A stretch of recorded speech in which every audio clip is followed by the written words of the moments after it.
बिस्मिल्लाहिर्रहमानिर्रहीम अस्सलाम वालेकुम व्यूअर्स। आज की वीडियो उन तमाम लोगों के लिए है जो कि किसी बेस्ट इन्वेस्टमेंट अपॉर्चुनिटी का इंतज़ार कर रहे हैं। अगर उनके पास छोटी सी भी इन्वेस्टमेंट है तो इस वीडियो को भूल के भी मिस मत कीजिएगा। आज हम दो एक ऐसे फंड्स को कंपेयर करने वाले हैं जो कि नाम से भी सिमिलर हैं और दोनों एक ही मार्केट को टारगेट करते हैं। एक है मिज़ान का मिज़ान इस्लामिक फ़ंड और एचबीएल का जो एचबीएल इस्लामिक स्टॉक फंड। अब ये जो दोनों फंड्स हैं एक ही तरह की मार्केट को टारगेट करते हैं ऑयल एंड गैस के अंदर। तो आज हम देखेंगे कि इन दोनों फंड में से आपके लिए बेहतर फंड कौन सा है जो कि आपको कम से कम एक्सपेंसेस के अंदर आपको बेहतर मुनाफा दे रहा है और किसकी जो हिस्ट्री स्ट्रांग है। तो हम इन दोनों फंड्स को स्टेप बाय स्टेप बड़ा ही आसानी से कवर करेंगे। एक नया बंदा भी देख के समझ पाएगा कि मुझे कौन से फंड में इन्वेस्ट करके अपने पैसे को बढ़ाना है। इन्वेस्टमेंट ऑब्जेक्टिव की बात करें तो दोनों का जो इन्वेस्टमेंट ऑब्जेक्टिव है वो बिल्कुल सेम है कि दोनों को शरी कंप्लायंस कंपनीज जो स्टॉक मार्केट के अंदर लिस्टेड हैं उनके अंदर इन्वेस्ट करना और आपको कैपिटल गेन देना, यानी आपको एक बेहतरीन मुनाफा और स्टेबल मुनाफा देना है। एक बात आपने याद रखनी है, ये दोनों इक्विटी फंड्स हैं। इक्विटी फंड उन्हें कहा जाता है जो कि स्टॉक मार्केट के अंदर इन्वेस्टमेंट करते हैं। और मैं हमेशा से यही कहता आया हूँ कि अगर आप स्टॉक मार्केट के फंड को टारगेट कर रहे हैं तो हमेशा लंबी प्लानिंग करके आएँ। हमेशा लंबी प्लानिंग करके आएँ। ये ना सोचें कि आज मैं इन्वेस्ट कर रहा हूँ तो मैं 2 महीने बाद निकला लूँगा। ये ना सोचें कि मैं आज इन्वेस्ट कर रहा हूँ तो 2 माह बाद निकलवा लूँगा या 6 माह बाद निकलवा लूँगा। कम से कम 2 से 4 से 5 साल, कम से कम 2 साल होना चाहिए। उससे ऑनवर्ड आप जितना सब्र कर सकते हैं करिए, क्योंकि ये जितना ज़्यादा आप पेशेंस रखेंगे ये आपको बेहतरीन मुनाफ़ा दे के जाएँगे। वो आगे चल के मैं आपको दिखाऊँगा भी और सबूत के साथ दिखाऊँगा, तो आप लाज़मी इस चीज़ को समझ जाएँगे। सबसे पहले हम बात करते हैं इन दोनों के फंड के साइज़ के हवाले से कि दोनों का फंड साइज़ क्या है। तो अगर हम बात करें मिज़ान के फंड साइज़ की तो यहाँ पे इसका जो साइज़ है वो 57 बिलियन है। जबकि अगर हम एचबीएल की बात करें तो एचबीएल का जो फंड साइज़ है वो काफ़ी कम है, यानी 1008 मिलियन। तो उस हिसाब से अगर आप देखें तो मिज़ान का 5,747 मिलियन आ जाता है, जबकि एचबीएल का 1,000 बिलियन। तो इस हिसाब से बड़ा फ़र्क है और यहाँ पे मीज़ान बैंक के ऊपर ज़्यादा इन्वेस्टर ने एतमाद किया हुआ है। बात करें कि ये फ़ंड कब से स्टार्ट हैं तो मिज़ान का ये सबसे पहला और पुराना फ़ंड है जो कि 2003 में लॉन्च हुआ था। और अगर हम एचबीएल की बात करें तो एचबीएल का ये मतलूबा फ़ंड 2011 से काम कर रहा है, तो ये फ़ंड पुराना भी मिज़ान इसमें आगे निकल चुका है। अब हम बात करते हैं यहाँ पे मैनेजमेंट फ़ीस की, जिसकी वजह से लोग बड़े परेशान होते हैं। मैनेजमेंट फ़ीस की बात करें तो मिज़ान बैंक 3% तक मैक्सिमम चार्ज कर सकता है, इससे कम भी हो सकता है। लेकिन यहाँ पे एचबीएल ने फ़िक्स किया हुआ है कि आप जो है वो 3% की कम से कम जब यहाँ पे कटौती होगी तो 3% इनका फिक्स है।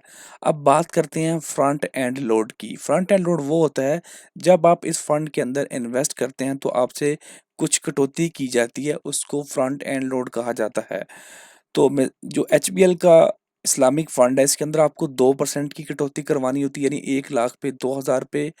और अगर हम बात करें यहाँ पे मिज़ान की तो यहाँ पे भी 2% का कटौती की जाती है। तो यहाँ पे ये दोनों फंड जो है वो सेम है। बैक एंड लोड की बात की जाए तो यहाँ पे 2% back end load can be charge on tier C units. तो यहाँ पे एक टेयर सी यूनिट्स होते हैं, उसके अंदर आपसे 2% का बैक एंड लोड चार्ज कर सकते हैं। अब बैक एंड लोड उसे कहा जाता है जब आप फंड से एग्जिट करते हैं तो उस पर आपसे उस वक्त भी आपसे चार्जेस लिए जाते हैं। तो यहाँ पे एग्जिट करने पर भी आपसे चार्जेस लिए जा रहे हैं। अगर हम बात करें बैक एंड लोड की मिज़ा एचबीएल की तो यहाँ पे आपसे कोई भी चार्जेस नहीं लिए जा रहे हैं।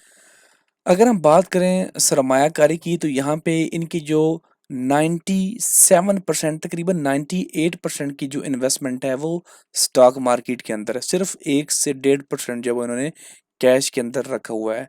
अगर हम बात करें एचबीएल की तो एचबीएल ने 91% कर दिया, पहले 96 था, फरवरी के अंदर, अब मार्च के अंदर इसको 91% इन्होंने स्टॉक के अंदर रखा हुआ है और 3% इन्होंने कैश के अंदर रखा हुआ है। तो एच मीज़ान बैंक इस वक़्त ज़्यादा स्टेबल है, इसी वजह से इन्होंने अपना ज़्यादा ही जो इन्वेस्टमेंट है उस वक़्त स्टॉक मार्केट के अंदर की हुई है। नेक्स्ट हम बात करते हैं कि इस फंड ने किस किस कंपनी के अंदर कितनी इन्वेस्टमेंट की हुई है।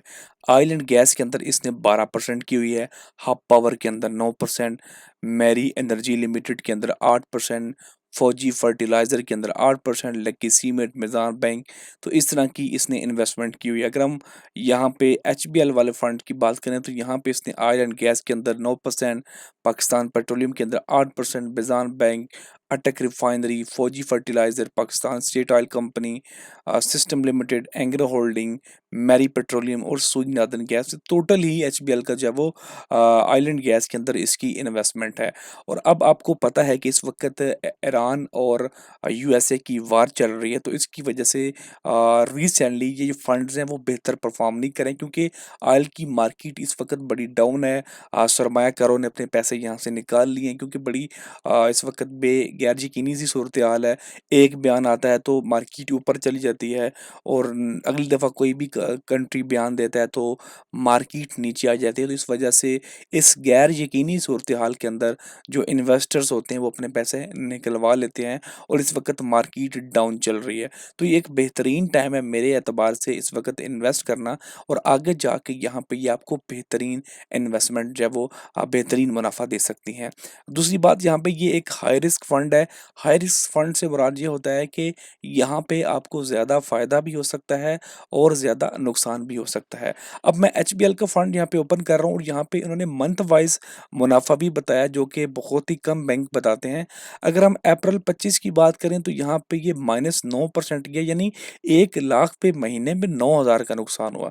लेकिन अगले ही महीने मई के अंदर 6,000 का प्रॉफिट आया, फिर जून के अंदर 2% का प्रॉफिट आया, फिर जुलाई के अंदर भी 2% आया, अगस्त के अंदर 8%, सितंबर के अंदर 11%, फिर अक्टूबर के अंदर ये नुकसान में गया 6%, फिर नवंबर के अंदर 5% प्रॉफिट दिया इसने, दिसंबर के अंदर 4% दिया, जनवरी के अंदर 3%, और रिसेंटली फरवरी और मार्च के अंदर ये दोबारा डाउन में जा रहा है।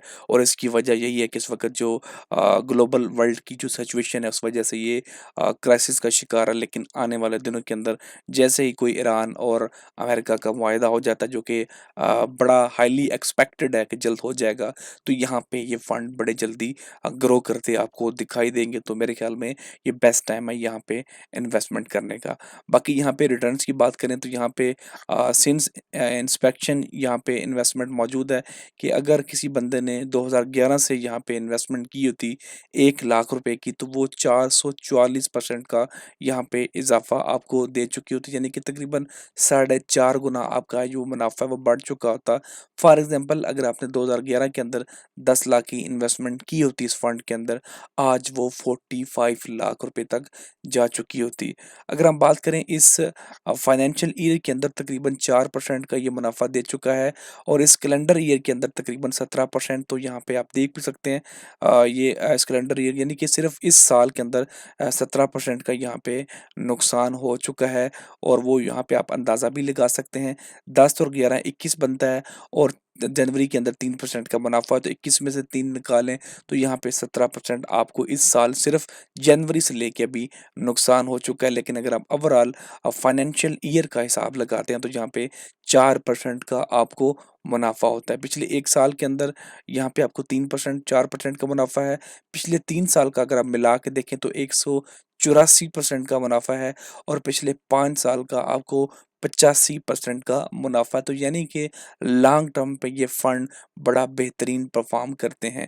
इसी तरह अगर हम मीज़ान बैंक के रिटर्न्स की बात करें तो पिछले 1 महीने के अंदर ये भी -8% में गया है, और इसी तरह एचबीएल भी तकरीबन ज़्यादा नेगेटिव में गया है, तकरीबन -10% में गया है, और पिछले 3 महीनों के अंदर इसने -17% का लॉस किया है, जबका मीज़ान बैंक वालों ने -14% का लॉस किया है। बाकी यहाँ पे एनुअल रिटर्न्स भी मेंशन रिटर्न है फरवरी 2025 सॉरी 2025 के फाइनेंशियल ईयर के अंदर 60% का रिटर्न दिए, जो कि 1 लाख पे 60,000 सालाना का बनता है, और 2024 के अंदर 73% का रिटर्न यानी 1 लाख पे 73,000। अब यहाँ पे आपने ये 2 रिटर्न देख के इन्वेस्टमेंट नहीं कर लेनी है। आप 2023 में देखें यहाँ पे माइनस में गया यानी 2000 का नुकसान भी हुआ है, 2022 के अंदर भी नुकसान में गया है, लेकिन 2021 के अंदर फिर इसने 35% का मुनाफा, 2020 के अंदर मुनाफा, 19 में नुकसान, 18 में नुकसान।